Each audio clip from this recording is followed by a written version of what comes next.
એકવાર જો ક્રેડિટ કાર્ડની ચુંગાલમાં ફસાઈ ગયા અને વ્યાજનું વ્યાજ ભરતા થઈ ગયા, ઉપરની રકમ જે આપ 30-40%ની જે વાત કરો છો ભરતા થઈ ગયા, તો એ ચક્કરમાંથી નીકળવું કેવી રીતે? કારણ કે જે પણ વ્યાજ લેતા હશે, વસૂલતા હશે, એ અધિકૃત રીતે વસૂલે છે ને, તો પછી એ ચુંગાલમાંથી નીકળવું કેવી રીતે?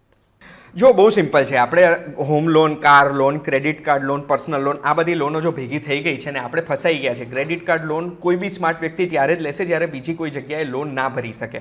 તો ક્રેડિટ કાર્ડ લોન જો અગર આપણે થઈ ગઈ છે ને, તો એમાં હું એક ઓપ્શન આપું તમને. કોઈ પણ ક્રેડિટ કાર્ડ હશે ને, એમાં અગર આપ જો બિલ પેમેન્ટ ટાઈમસર નહીં કરીએ ને, તો એ બિલ પેમેન્ટ ના કરવા ઉપર 48% વ્યાજ લાગે. પણ કોઈ પણ ક્રેડિટ કાર્ડ છે એ એક પ્રકારની લાઇન ઓફ ક્રેડિટ જ છે. બેંક આપણને એટલું ઉધાર આપે જ છે.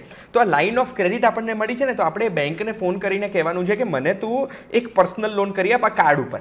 અને એ જે આપણી ક્રેડિટ કાર્ડનું જે ડ્યુ રકમ હોય ને, જેટલી બાકી છે, એ ડ્યુ રકમને સૌથી પહેલાં તો કન્વર્ટ કરી દો તમે એક પર્સનલ લોનમાં. જે પર્સનલ લોન આ ક્રેડિટ કાર્ડનું દેવું ચૂકવી દેશે અને આપણે વ્યાજદર ફક્ત 9, 10, 11, 12% આવશે. 48%, 50% વ્યાજદર નહીં આવે.